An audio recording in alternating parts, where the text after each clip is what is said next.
Short లో RT industries limited IPO కోసం analysis చేసుకుందామండి. వీళ్ళ ప్రైమరీ బిజినెస్ మోడల్ ఆల్రెడీ వాడేసిన పాతవైపోయిన లెడ్ యాసిడ్ బ్యాటరీస్ ఏవైతే ఉన్నాయో అవి కలెక్ట్ చేసి అందులోంచి లెడ్ రికవర్ చేసి దాన్ని రీసైకిల్ చేసి ప్రాసెస్ ద్వారా హై ప్యూరిటీ ప్యూర్ లెడ్ తయారు చేసి అండ్ అలాగే దాంతో పాటు లెడ్ తాలూకు అలాయ్స్ కూడా తయారు చేసి కంపెనీస్ కి తిరిగి అమ్మడం అండి.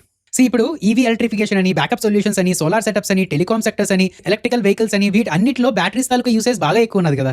చాలా వరకు కొత్తగా లెడ్ ని మైనింగ్ చేయడం మానేసి ఇలాగ రీసైకిల్ చేసుకుని వాడుతూ ఉంటారు. సో అలాంటి ఇండస్ట్రీలో ఆపరేట్ చేస్తుంది ఈ ఆర్డీ ఇండస్ట్రీస్ అనేది. వీళ్ళ ఫైనాన్షియల్స్ గురించి మాట్లాడుకుంటే రెవెన్యూ ఫ్రమ్ ఆపరేషన్స్ FY24 లో 462 crores నుంచి FY27 కి 1167 crores కి పెరగలిగిందండి. దీని తాలూకా రీజన్ ఏంటి అంటే వీళ్ళ ఎక్స్పోర్ట్స్ అనేది డబుల్ త్రిబుల్ కంట్రీస్ కి చేయగలుగుతుంది. అలాగే ఈ లెడ్ తాలూకా వేస్ట్ ఇంపోర్ట్స్ ఏవైతే ఉన్నాయో దాని మీద రెగ్యులేటరీ కాంప్లైన్సెస్ కూడా కొంచెం తగ్గడం జరిగింది.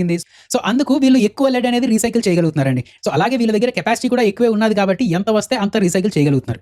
నౌ ప్రాఫిట్స్ వైస్ చూస్తే FY24 లో 8.95 crores ప్రాఫిట్ ఉంటే FY26 కి 84.68 crores ప్రాఫిట్ వచ్చిందండి.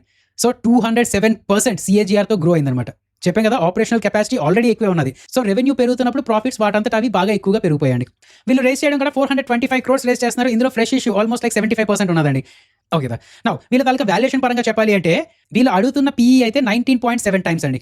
నౌ సిమిలర్ గా ఉన్న కంపెనీస్ ప్రకారం అంటే రీసైక్లింగ్ లో ఉన్న కంపెనీస్ ప్రకారం చెప్పాలంటే Gravita India some 30 times PE లో అలా ట్రేడ్ అవుతున్నారు. పాండి ఆక్సైడ్స్ వాళ్ళు 30 times, అలాగే జైన్ రిసోర్సెస్ వాళ్ళు 33 times PE లో ట్రేడ్ అవుతున్నారండి. సో అందరూ ఆల్మోస్ట్ లైక్ 30 నుంచి 34 times PE అడుగుతున్నప్పుడు వీళ్ళు 19 times PE లో వస్తున్నారు కాబట్టి కొంచెం డీసెంట్ వాల్యుయేషన్ అని చెప్పి అనలిస్టులు అంటున్నారండి. సో ఈ కంపెనీ తాలూకు అడ్వాంటేజెస్ ఆర్ ప్రోస్ లా చెప్పాలి అంటే వీళ్ళ ప్లాంట్ తిరుపతిలో ఉన్నదండి. అండ్ ఆ తిరుపతి దగ్గరలోనే అమర్ రాజా అని చెప్పి ఇలాంటి బ్యాటరీ తాలూకా యూనిట్స్ ఉన్నాయి కదా, ఫైనల్ అవుట్పుట్ కూడా చాలా తక్కువ డిస్టెన్స్ కి ఇవ్వగలుగుతున్నారండి. సెకండ్ థింగ్, ఎంట్రీ బ్యారియర్ చాలా ఎక్కువ ఉంటుంది. ఇప్పుడు ఎవరి దగ్గర డబ్బులు ఉన్నాయి నేను ఇలాగ బ్యాటరీ రీసైక్లింగ్ పెట్టేస్తానంటే అవదండి. చాలా రెగ్యులేషన్స్ ఉంటాయి, వాటిని అన్నింటిని మీట్ అవుతూ వెళ్తుండాలి. వీళ్ళవన్నీ మీట్ అవుతూ ప్రొడక్షన్ ఇంక్రీజ్ చేయగలుగుతున్నారండి. కొత్త వాళ్ళు రావడం కొంచెం కష్టమే. సో ఎంట్రీ బ్యారియర్స్ ఎక్కువ ఉన్నట్టే. థర్డ్ థింగ్, వీళ్ళు ఈ లెడ్ తాలూకా ప్రైసెస్ ని హెడ్జ్ చేసుకుంటూ ఉండొచ్చండి. అండ్ వీళ్ళు ఆల్మోస్ట్ లైక్ ఈ హెడ్జింగ్ అనేది యూస్ చేసుకుంటూ ప్రొటెక్ట్ చేసుకుంటున్నాం అని చెప్పి అంటున్నారు. అండ్ ఫ్యూచర్ లో వీళ్ళు లెడ్ నే కాకుండా ప్లాస్టిక్ అని, టిన్ అని, అలాగే కాపర్ అని వీటిని కూడా రీసైకిల్ చేసే ప్లాన్ లో ఉన్నామని చెప్పి అంటున్నారు. సో సింగిల్ ప్రోడక్ట్ డిపెండెన్సీ అనేది తగ్గించుకునే ప్లాన్ లో ఉన్నారండి. నౌ రిస్క్ పరంగా మాట్లాడాలి అంటే heavy customer concentration. Top 10 clients నుంచి almost like 90% of the revenue ఉంటుందండి.